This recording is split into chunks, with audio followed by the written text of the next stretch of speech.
وہ عبادت جس کو اللہ تعالیٰ پسند کرتا ہے، وہ عبادت کہ جسے چھوڑ دیا جائے تو اللہ تعالیٰ ناراض ہوتا ہے۔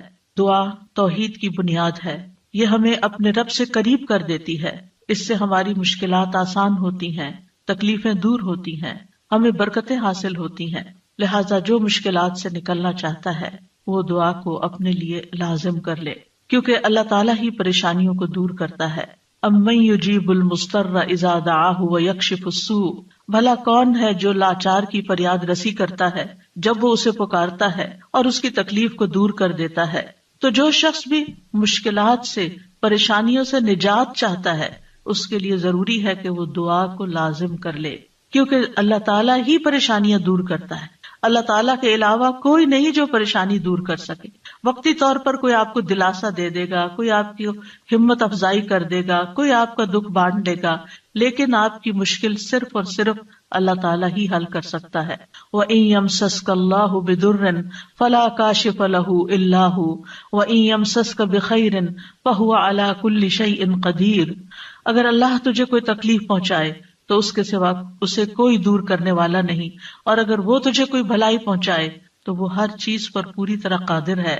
ہم دیکھتے ہیں کہ عام طور پر لوگ مشکل وقت میں اللہ تعالیٰ کے سوا سب کو بھول جاتے ہیں، آخر میں انسان صرف اللہ ہی کو یاد کرتا ہے، اور یہ صرف مسلمان کے ساتھ ہی نہیں، نان مسلمز کے ساتھ، شرک کرنے والوں کے ساتھ، الحاد کا رستہ اختیار کرنے والوں کے ساتھ بھی یہی معاملہ ہے۔ اور اس میں ہم دیکھتے ہیں کہ ایک مرتبہ جب اکرمہ بن ابی جہل نبی صلی اللہ علیہ وسلم سے بھاگ کر کشتی پر سوار ہو گئے، مکہ سے بھاگ گئے اور پھر جزیرۃ العرب چھوڑنا چاہا، اور جس کشتی پر بیٹھے وہ سمندر کے بیچ میں جا کر ڈوبنے لگی، تو کشتی کے مالکوں نے کہا کہ لوگوں اخلاص کے ساتھ دعا کرو۔ اخلاص کا مطلب یہ ہے کہ بتوں کو بھول جاؤ اور صرف اللہ سے دعا کرو، اس لیے کہ اس کے ڈوبنے کو صرف اللہ ہی بچا سکتا ہے۔ تو اس وقت چونک اٹھے کہ اسی چیز کی دعوت تو ہمیں محمد صلی اللہ علیہ وسلم دے رہے ہیں۔ اس وقت انہوں نے عہد کیا کہ اگر آج اے رب تو مجھے بچا لے گا تو پہلا کام میں یہ کروں گا کہ میں محمد صلی اللہ علیہ وسلم کے ہاتھ میں اپنا ہاتھ دے دوں گا، میں اسلام قبول کر لوں گا۔ اور پھر آپ جانتے ہیں کہ اکرمہ بن ابی جہل نے کس اخلاص کے ساتھ اسلام قبول کیا، تو دعا کی قبولیت ہی ان کے اسلام کا ایک ذریعہ بنی۔ اور دعا کرنے کی 3 صورتیں ہیں۔ ایک تو یہ کہ اللہ تعالیٰ کی توحید بیان کرنا، جس میں انسان کہتا ہے یا اللہ لا الہ الا اللہ لا الہ الا انت سبحانک انی کنت من الظالمین، یہ دعا کا ایک طریقہ ہے۔ یہاں آپ صرف اللہ تعالیٰ کی توحید بیان کر رہے ہیں، اپنی کوتاہیوں کا اعتراف کر رہے ہیں۔ پھر اسی طرح آپ کہتے ہیں ربنا، اے ہمارے رب، یہاں بھی آپ اپنے رب کو رب کہہ کے پکار رہے ہیں، گویا اللہ تعالیٰ کی تعریف کر رہے ہیں۔ اور پھر دوسرا طریقہ یہ ہے کہ اللہ تعالیٰ سے انسان صرف بخشش کا سوال کرتا رہے اور رحمت کا سوال کرتا رہے، جیسے استغفر اللہ استغفر اللہ استغفر اللہ، کیونکہ اگر آپ کی بخشش ہو گئی تو آپ کے راستے میں جتنی بھی مشکلات ہیں وہ خود بخود حل ہونا شروع ہو جائیں گی۔ یعنی آپ کو اس وقت کہنے کی ضرورت نہیں ہوگی کہ یار اب مجھے یہ چاہیے مجھے وہ چاہیے، آپ صرف یہ کہتے ہیں کہ اللہ وہ گناہ جو میرے اور تیرے بیچ میں حائل ہو گئے ہیں، جو تیری رحمت تک مجھے پہنچنے نہیں دے رہے، یا رب تو ان کو دور کر دے، تو مجھے معاف کر دے۔ اور یہ چیز انسان کی مشکلات دور کرنے کا ذریعہ بن جاتی ہے اور اس کی حاجات پوری ہونے کا ذریعہ بن جاتی ہے، جو بھی اس کی زندگی میں کوئی حاجت اور ضرورت ہوتی ہے۔ اسی طرح کبھی آپ اللہ سے صرف رحمت کا سوال کر رہے ہوتے ہیں، یا حی یا قیوم برحمتک استغیث، صرف رحمت مانگ رہے ہوتے ہیں، کیونکہ اگر اللہ سبحانہ وتعالیٰ کی رحمت آ جائے تو ساری مشکلات ہی آسان ہو جائیں، پھر تو کوئی غم ہی نہ رہے، کوئی پریشانی ہی نہ رہے۔ اور تیسرا طریقہ ہے کہ انسان اللہ تعالیٰ سے اپنی دنیاوی حاجات مانگے یا آخرت کی ضروریات مانگے، جیسے اے اللہ مجھے مال دے، اے اللہ مجھے اولاد دے، اے اللہ مجھے گھر دے، اے اللہ مجھے گاڑی دے۔ اور صحابہ اتنی چھوٹی چھوٹی چیزیں میں مانگتے تھے، جیسے جوتی کا تسمہ اگر ٹوٹ گیا تو بھی اللہ سے مانگتے تھے، چھوٹی سے چھوٹی ضرورت سے لے کے بڑی سے بڑی ضرورت تک براہ راست اللہ تعالیٰ سے مانگی جا سکتی، اور اس میں کوئی عیب کی بات نہیں، کوئی گناہ کی بات نہیں۔ وہ آپ کا رب ہے، وہ سب سے زیادہ آپ کا خیر خواہ ہے، لہٰذا آپ اس سے نہیں مانگیں گے تو کس سے مانگیں گے؟ اور وہ جو سب کچھ دینے پہ قادر ہے، اس سے نہیں مانگیں گے تو کس سے مانگیں گے؟ لہٰذا اس کو پکارتے رہنا چاہیے۔ تو نمبر 1 طریقہ صرف اللہ کی توحید بیان کرنا، اللہ کی تعریف کرتے رہنا. عرفہ کے دن کی سب سے بہترین دعا کیا ہے؟ لا الہ الا اللہ وحدہ لا شریک لہ لہ الملک ولہ الحمد وہو علی کل شیء قدیر. اس میں کیا مانگا آپ نے؟ کچھ بھی نہیں. آپ نے صرف اللہ کی توحید بیان کی ہے، لا الہ الا اللہ کہا ہے، وحدہ کہا ہے، لا شریک لہ کہا ہے، اپنے آپ کو اللہ کے لیے خالص کیا ہے. یہ دعا ہے. اور پھر دوسرا یہ کہ استغفار اور رحمت کی دعا. اور تیسرا کوئی بھی ضرورت جو ہو کسی بھی زبان میں، کسی بھی چیز کی، روحانی، جذباتی، مادی، دنیا کی، آخرت کی، کوئی بھی چیز وہ مانگتے چلے جائیں. ہم دیکھتے ہیں کہ انبیاء علیہم السلام اپنی حاجات اللہ تعالیٰ کے سامنے رکھتے تھے، مشکل وقت میں اللہ تعالیٰ کی طرف رجوع کیا کرتے تھے. کانوا اذا فزعوا الى الصلاۃ، یہ حدیث ہے مسند احمد کی، کہ انبیاء پر جب بھی کوئی پریشانی آتی تو وہ نماز کی طرف متوجہ ہو جاتے تھے، نماز پڑھنے لگتے تھے. اور کل ہم نے پڑھا تھا کہ دعا کی دو بڑی قسمیں ہیں، دعائے عبادت اور دعائے مسئلہ. کہ عبادت بھی بذات خود دعا ہے، دعائے حال ہے، یعنی ہم ایسی حالت میں ہیں، ایسی عبادت میں ہیں کہ جو اللہ کی رحمت کو ہماری طرف متوجہ کر رہی ہے. انسان سب سے زیادہ اللہ کے قریب کہاں ہوتا ہے؟ سجدے کی حالت میں، اقرب الیہ. لہذا خوب وہاں دعا کرنی چاہیے. تو نماز بذات خود پریئر ہے، اس کو کہتے بھی پریئر ہے. جو صلاۃ کا معنی بھی دعا ہے، تو وہ تو دعا کا مجموعہ ہے. اسی لیے وَاسْتَعِینُوا بِالصَّبْرِ وَالصَّلَاةِ، جب انسان پر کوئی مشکل آئے تو فوراً نماز کی طرف جائے اور نماز پڑھ کر اللہ تعالیٰ سے دعا بھی کرے. اور بذات خود اگر نوافل پہ نوافل بھی پڑھ رہا ہے یا طویل قیام کر رہا ہے، طویل سجدہ کر رہا ہے، تو یہ بھی ایک طرح سے دعا یا عبادت ہی کی حالت میں ہے. انبیاء علیہم السلام کی دعائیں کیوں قبول ہوئی؟ ہم ایک کے بعد ایک پیغمبر کے بارے میں قرآن مجید میں پڑھتے ہیں اور ہر پیغمبر کی دعا کے بارے میں پڑھتے ہیں کہ وہ قبول ہو گئی. کیوں؟ انہم کانوا یسارعون فی الخیرات ویدعوننا رغبا ورہبا. دو کام تھے ان کے. ایک تو یہ کہ وہ نیکی کے کاموں میں بہت جلدی کرتے تھے، یسارعون فی الخیرات. تو دعاؤں کی قبولیت کے لیے کیا ہے؟ نیکیوں میں جلدی کریں، نیکیوں میں دوڑ لگائیں، نیکیوں میں آگے بڑھیں. وَيَدْعُونَنَا رَغَبًا وَرَهَبًا، اور وہ ہمیں پکارتے تھے رغبت کے ساتھ بھی اور رہبت کے ساتھ بھی، امید کے ساتھ بھی اور خوف کے ساتھ بھی. تو انسان کو اپنے رب کو امید اور خوف دونوں طریقوں سے پکارنا چاہیے. تو ہم دیکھتے ہیں کہ آدم علیہ السلام پر جب پریشانی آئی، شیطان کے کہنے میں وہ آ گئے اور پھر انہوں نے دعا کی، ربنا ظلمنا انفسنا وان لم تغفر لنا وترحمنا لنکونن من الخاسرین، کہ اے ہمارے رب، ہم نے اپنی جانوں پر ظلم کیا، اگر تو نے ہمیں نہ بخشا، ہم پر رحم نہ کیا، تو ضرور ہم خسارہ پانے والوں میں سے ہو جائیں گے. تو کیا ہوا؟ اللہ تعالیٰ نے دعا قبول کی. فَتَلَقَّى آدَمُ مِن رَبِّهِ كَلِمَاتٍ فَتَابَ عَلَيْهِ إِنَّهُ هُوَ التَّوَّابُ الرَّحِيمُ. اللہ سبحانہ وتعالیٰ نے آدم علیہ السلام کی توبہ قبول کر لی. نوح علیہ السلام کی قوم نے ان کے ساتھ بہت برا سلوک کیا. كَذَّبَتْ قَبْلَهُمْ قَوْمُ نُوحٍ فَكَذَّبُوا عَبْدَنَا وَقَالُوا مَجْنُونٌ وَازْدُجِرَ فَدَعَا رَبَّهُ أَنِّي مَغْلُوبٌ فَانتَصِرْ. ان سے پہلے قوم نوح نے بھی جھٹلایا تھا، بس انہوں نے ہمارے بندے کو جھٹلا دیا اور کہنے لگے یہ مجنون ہے، اور وہ بری طرح جھڑک دیا گیا. یعنی قوم کے اوباش قسم کے لوگ ان کے ساتھ ڈانٹ ڈپٹ بھی کرتے تھے. اور بعض روایات میں آتا ہے کہ انہوں نے ان کو اتنا مارا کہ بے ہوش کر دیا. تو انہوں نے اپنے رب کو پکارا، انی مغلوب، رب میں مغلوب ہو گیا ہوں، میرا ان پہ کوئی بس نہیں چلتا، میں ان کے ساتھ ہر طریقہ آزما چکا ہوں، یہ نہیں مانتے، بس تو میری مدد کر. کیا ہوا؟ اللہ تعالیٰ فرماتے ہیں وَنُوحًا اذ نَادَى مِن قَبْلُ فَاسْتَجَبْنَا لَهُ فَنَجَّيْنَاهُ وَأَهْلَهُ مِنَ الْكَرْبِ الْعَظِيمِ. اور نوح کو بھی جب اس نے اس سے پہلے پکارا تو ہم نے اس کی دعا قبول کر لی، پھر اسے اور اس کے گھر والوں کو بہت بڑی گھبراہٹ سے بچا لیا. وَلَقَدْ نَادَانَا نُوحٌ فَلَنِعْمَ الْمُجِيبُونَ. اور بلا شبہ یقیناً نوح نے ہمیں پکارا تو یقیناً ہم بہت اچھے قبول کرنے والے ہیں. اللہ تعالیٰ نے ان کی دعا قبول کر لی اور پوری قوم کو ڈبو دیا سوائے ایمان والوں کے، اور اپنے بندے کا بدلہ لے لیا. یونس علیہ السلام کی مثال ہمارے سامنے ہے کہ جب اپنی قوم سے ناراض ہو کر، غضبناک ہو کر چلے گئے تھے، چلتے چلتے سمندر تک، سمندر سے کشتی میں، کشتی سے مچھلی کے پیٹ میں، اور مچھلی چلی گئی سمندر کی تہہ میں، اندھیروں پر اندھیرے. فنادا فی الظلمات اللہ الہ الا انت سبحانک انی کنت من الظالمین. تو اس نے اندھیروں میں پکارا تیرے سوا کوئی معبود نہیں، تو پاک ہے، یقیناً میں ظلم کرنے والوں میں سے ہوں. تو ہم نے اس کی دعا قبول کر لی اور اسے غم سے نجات دے دی، اور اسی طرح ہم ایمان والوں کو نجات دیتے ہیں، اوروں کو بھی دیں گے. ان ساری مثالوں میں ہمارے لیے سبق ہے. ہمارے حالات کتنے بھی تنگ ہوں، ہم کتنی بھی پریشانی میں ہوں، لیکن پیغمبروں سے زیادہ پریشانی ہم پر نہیں آئی. بعض جگہوں پر آتا ہے کہ آدم علیہ السلام 300 سال تک یہ دعا کرتے رہے، روتے رہے کہ مجھ سے غلطی ہوئی ہے. بالآخر رب نے ان کو کلمات سکھائے اور پھر دعا انہوں نے مانگی اور ان کی نجات ہوئی. بعض اوقات آزمائشیں لمبی ہو جاتی ہیں، لیکن ہمیشہ یقین رکھیے کہ رب سنتا ہے، وہ ضرور سنے گا، وہ کبھی بھی مجھے محروم نہیں کرے گا. لم اکم بدعائک رب شقیہ، تجھ سے مانگ کر اے رب میں کبھی بھی نامراد نہیں ہوا، تو ضرور سننے والا ہے. پھر ایوب علیہ السلام 18 سال تک ایک بیماری میں مبتلا رہے ہیں.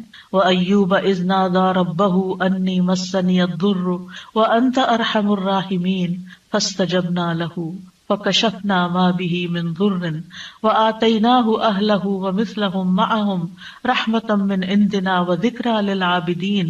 اور ایوب جب اس نے اپنے رب کو پکارا کہ بے شک مجھے تکلیف پہنچی ہے اور تو رحم کرنے والوں میں سب سے زیادہ رحم کرنے والا ہے، تو ہم نے اس کی دعا قبول کر لی، بس اسے جو تکلیف تھی دور کر دی، اور اس کے گھر والے اور ان کے ساتھ اتنے ہی اور عطا کر دیے اپنے پاس سے رحمت کے طور پر. ان لوگوں کے لیے یاد دہانی ہے یہ جو عبادت کرنے والے ہیں. یعنی بعض اوقات انسان سوچتا ہے میں عبادت بھی کرتا ہوں، میں اللہ تعالیٰ کی حرام کردہ چیزوں سے بھی بچتا ہوں، لیکن میں دعا کرتا رہتا ہوں مگر میری دعا نہیں سنی جاتی، معلوم نہیں کیوں. اب دیکھیے کس طرح یعقوب علیہ السلام سال ہا سال تک، بعض روایات میں 40 سال اور بعض میں اس سے بھی زیادہ وقت کے لیے وہ بیٹے سے جدا ہوئے تھے اور مسلسل دعا کرتے رہے، مایوس نہیں ہوئے. اللہ تعالیٰ نے بالآخر ان کی دعا سن لی. چھوڑنا نہیں، پیچھے نہیں ہٹنا.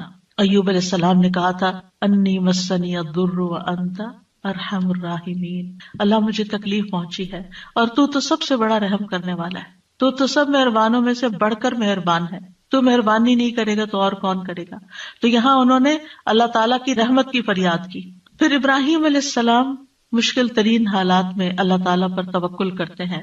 ابن عباس کہتے ہیں کہ یہ کلمہ حسبنا اللہ ونعم الوکیل ابراہیم علیہ السلام نے اس وقت کہا تھا جب انہیں آگ میں ڈالا گیا تھا، اور ان کے اس کلمے کی وجہ سے ان پر آگ ٹھنڈی ہو گئی، کیونکہ انہوں نے کہا تھا حسبنا اللہ ونعم الوکیل، حسبنا اللہ، اللہ ہمیں کافی ہے.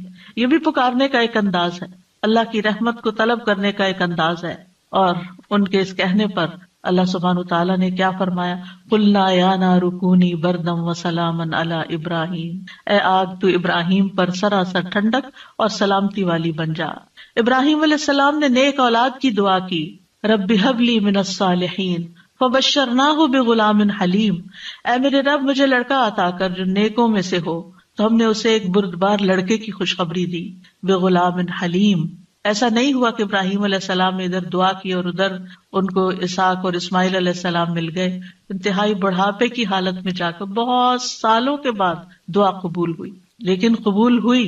ہمارے لیے اس میں سبق یہ ہے کہ مانگتے رہیں چاہے سال ہا سال گزر جائیں. اور پھر وہ کہتے ہیں الحمدللہ الذی وہب لی علی الکبر اسماعیل و اسحاق ان ربی لسمیع الدعاء، سب تعریف اس اللہ کی ہے جس نے مجھے بڑھاپے کے باوجود اسماعیل اور اسحاق عطا کیے، بے شک میرا رب تو بہت دعا سننے والا ہے. اللہ سبحانہ تعالیٰ نے انہیں ہدایت یافتہ اولاد عطا کی تھی، یہ ان کے صبر کا نتیجہ تھا. ان کی زندگی تو مشکل میں گزری، لیکن اس کا بدلہ اللہ نے ان کو کیا دیا کہ ایسی اولاد دی جو ہمیشہ کے لیے ان کے لیے ناموری کا سبب بنی. وَوَهَبْنَا لَهُ إِسْحَاقَ وَيَعْقُوبَ، صرف بیٹا نہیں، بیٹے کے بعد پوتے کی بھی خوشخبری دی. کلن ہدینا، ہر ایک کو ہم نے ہدایت دی. ونوحن ہدینا من قبل، نوح علیہ السلام کو اس سے پہلے ہم نے گائیڈ کیا.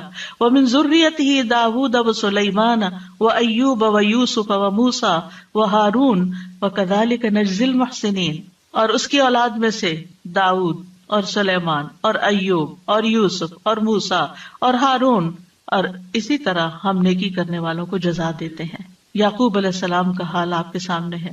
انہوں نے اپنے غم اور دکھ کی فریاد لوگوں کے سامنے نہیں کی، لوگوں کو جا کر اپنے دل کا حال نہیں بتایا.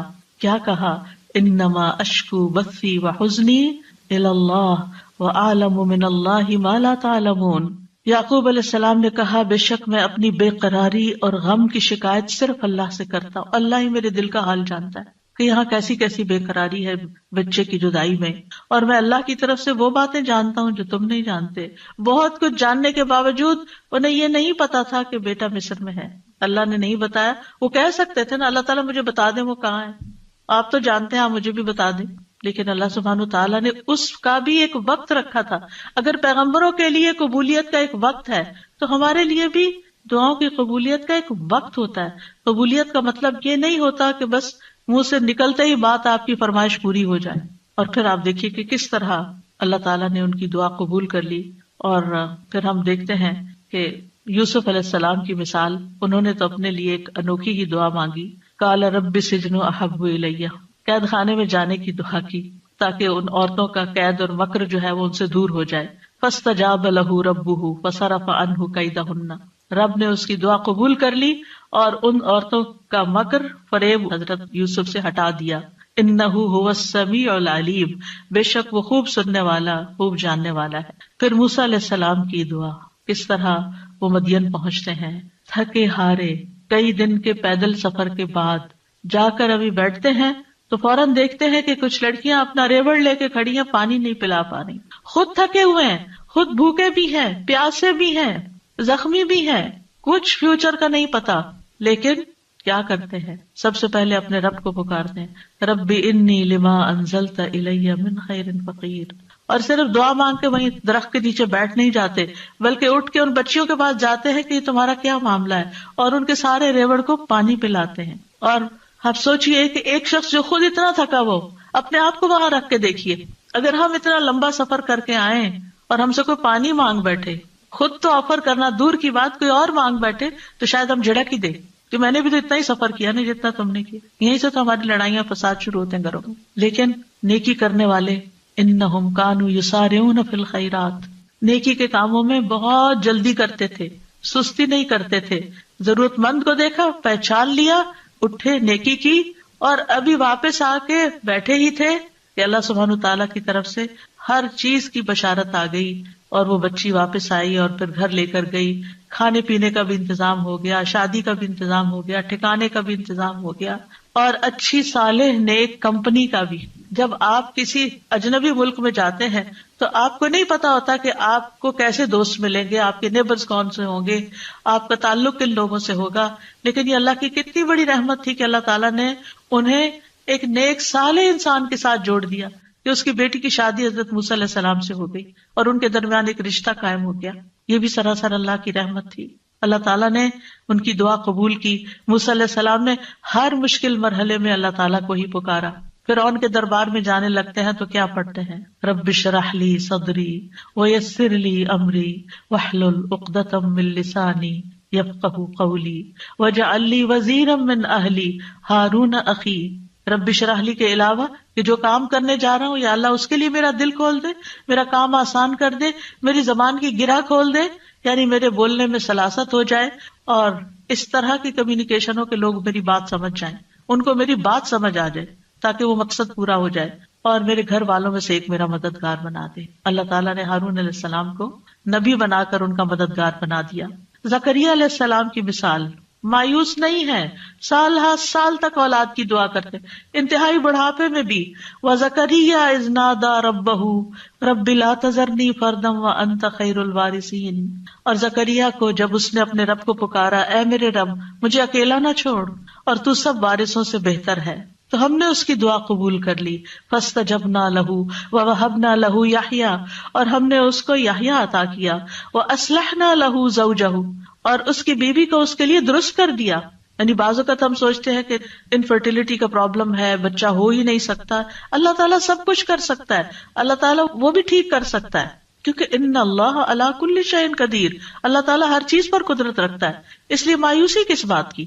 اللہ کے بندے کبھی بھی مایوس نہیں ہوتے، ہاں مانگنے سے کبھی نہیں تھکتے، مانگتے رہتے ہیں کہ اللہ تعالیٰ سبب کے ساتھ بھی دیتا ہے اور بغیر سبب کے بھی دیتا ہے، اس کے لیے کیا مشکل ہے۔ پھر نبی صلی اللہ علیہ وسلم کس طرح دعا کرتے ہیں، استستغیثون ربکم فاستجاب لکم انی ممدکم بألف من الملائکۃ مردفین۔ جب تم اپنے رب سے مدد مانگ رہے تھے تو اس نے تمہاری دعا قبول کر لی کہ بے شک میں 1000 فرشتوں کے ساتھ تمہاری مدد کرنے والا ہوں جو ایک دوسرے کے پیچھے آنے والے ہیں. کس طرح نبی صلی اللہ علیہ وسلم بدر کے میدان میں فریادیں کر رہے تھے، اپنے رب کو پکار رہے تھے. دیر اینڈ دن خوشخبری آ گئی کہ فرشتوں سے مدد کی جائے گی. انبیاء علیہ السلام کے علاوہ ہم دیکھتے ہیں کہ دیگر افراد بھی جنہوں نے اللہ تعالیٰ سے دعا کی، اللہ سبحانہ تعالیٰ نے ان کی دعا سن لی.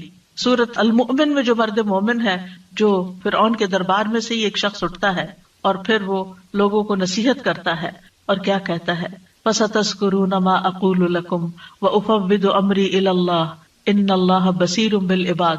فرعون کے دربار میں ایک شخص کا اٹھ کر لوگوں کو سمجھانا، فرعون کو سمجھانا، خوب نصیحتیں کرنا، کھلم کھلا موسیٰ علیہ السلام پر ایمان لانا، یہ بہت بڑی بغاوت تھی اور بہت بڑا نقصان ہو سکتا تھا. لیکن اس مرد مومن نے کیا کہا، اُفَوِّضُ أَمْرِي إِلَى اللَّهِ، میں اپنا معاملہ اللہ کے سپرد کرتا ہوں.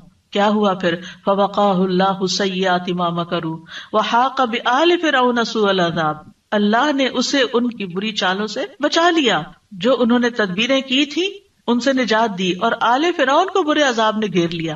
اللہ نے اپنے بندے کو بچا لیا اور پوری قوم کو ڈبو دیا.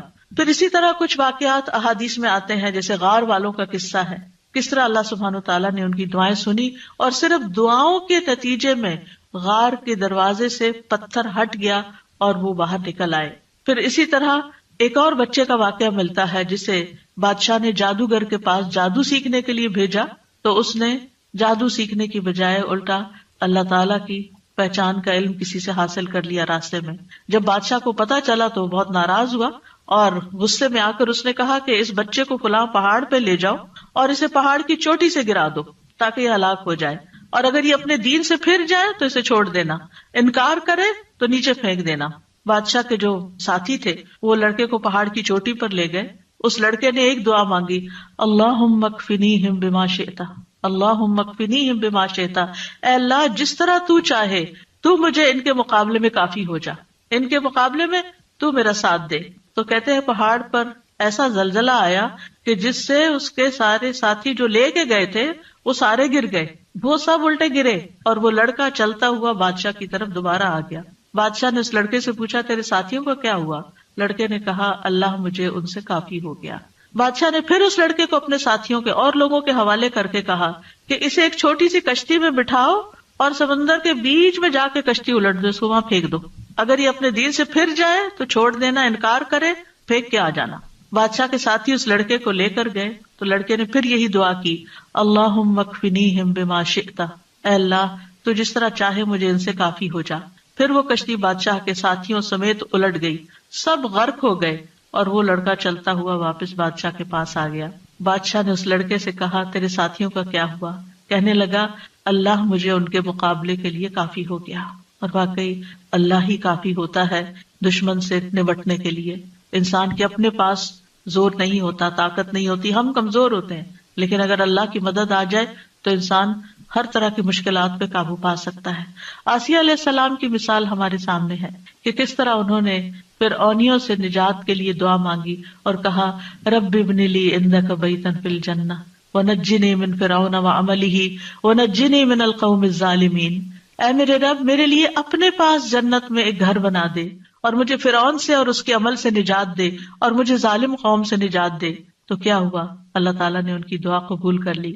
ابو ہریرہ کہتے ہیں کہ فرعون نے اپنی بیوی کے دونوں ہاتھوں اور دونوں پاؤں کے لیے 4 میخیں گاڑی، یعنی جیسے وصولی دیتے ہیں نا، تو ہر ہاتھ میں میخ گاڑی اور پاؤں میں بھی. جب وہ فرعونی ان سے جدا ہوتے تو فرشتے ان پہ سایہ کر لیتے.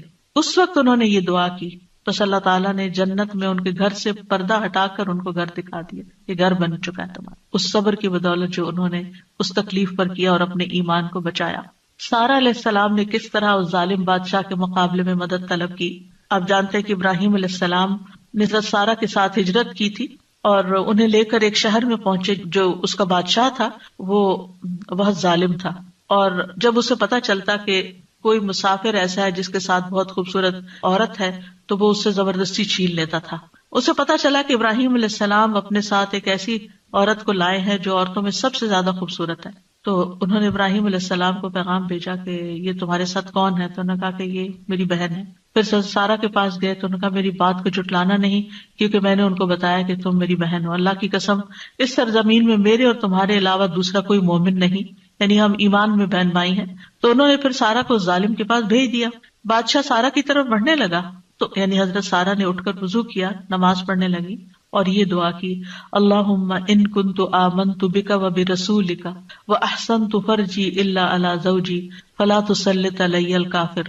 اے اللہ، اگر میں تجھ پر اور تیرے رسول پر ایمان لائی ہوں اور میں نے اپنی شرمگاہ کو اپنے شوہر کے سوا محفوظ رکھا ہے تو اس کافر کو میرے اوپر مسلط نہ ہونے دے۔ اس پر بادشاہ کا سانس گلے میں پھنس گیا اور گر کر ایڑیاں رگڑنے لگا، اور حضرت سارا کو نجات مل گئی۔ نہ صرف ایک نجات ملی بلکہ ان کے ساتھ توفتاً حضرت ہاجر کو بھی ساتھ دیا گیا۔ خولہ بنت ثعلبہ کی مثال قرآن میں آپ کے سامنے ہے کہ کس طرح ان کے شوہر نے ان سے زہار کیا تو وہ پریشان ہو گئی اور نبی صلی اللہ علیہ وسلم کے پاس آئیں اور تکرار کرنے لگی کہ میرے مسئلے کا کوئی حل بتایا جائے۔ تو اس پر اللہ سبحانہ وتعالیٰ نے کیا آیات نازل کی، قد سمع اللہ قول التی تجادلک فی زوجہا وتشتکی الی اللہ واللہ یسمع تحاورکما۔ اللہ نے سن لی اس عورت کی بات جو تم سے اپنے شوہر کی شکایت کر رہی تھی اور اپنے خاوند کے بارے میں جھگڑ رہی تھی اور اللہ کی طرف شکایت کر رہی تھی، اور اللہ تم دونوں کی بات سن رہا تھا۔ تو اللہ سبحانہ وتعالیٰ نے اس عورت کی بات سن لی کا مطلب کیا ہے؟ دعا قبول کر لی، مسئلے کا حل مل گیا۔ اسی طرح سلف صالحین جو ہیں وہ بھی اللہ کو پکارتے ہیں۔ امت کے جو نیک لوگ ہیں ان میں سب سے پہلے صحابہ کرام ہیں۔ وہ سب سے بڑھ کر اللہ تعالیٰ کو جاننے والے تھے، اللہ تعالیٰ کی معرفت رکھتے تھے، وہ اللہ کے رسول کو جاننے والے تھے، وہ دین میں سب سے زیادہ بصیرت رکھتے تھے اور سب سے زیادہ دعا کرنے کے ادب آداب سے واقف تھے کہ کیسے دعا کی جاتی ہے۔ ہم دیکھتے ہیں کہ عمر بن خطاب رضی اللہ عنہ دعا کے ذریعے اپنے دشمن کے خلاف فتح طلب کرتے تھے، اور یہ دعا ان کے لشکروں میں سے عظیم لشکر تھا۔ کہتے ہیں نا کہ اللہ تعالیٰ کے لشکر ہیں، جیسے سکینت بھی اللہ کے لشکروں میں سے ایک لشکر ہے، تو وہ دعا کو بھی اللہ کا ایک لشکر سمجھتے تھے۔ وہ اپنے ساتھیوں سے کہا کرتے تھے، تم کثرت تعداد کی بنیاد پر فتح نہیں دیے جاتے، بلکہ تمہاری مدد آسمان سے کی جاتی ہے۔